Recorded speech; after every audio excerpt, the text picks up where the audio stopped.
For the repair of the shaft torque meter by GTM GmbH, the following procedures were necessary. Replacement of various electronic components and general cleanup of the unit.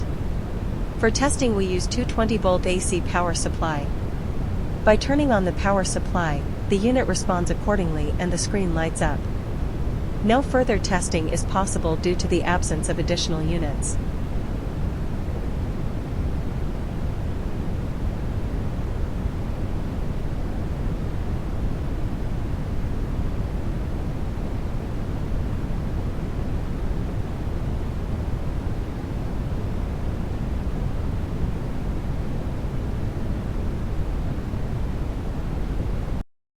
It is now clear that the shaft torque meter by GTM GmbH is working successfully and is ready to be delivered to the client.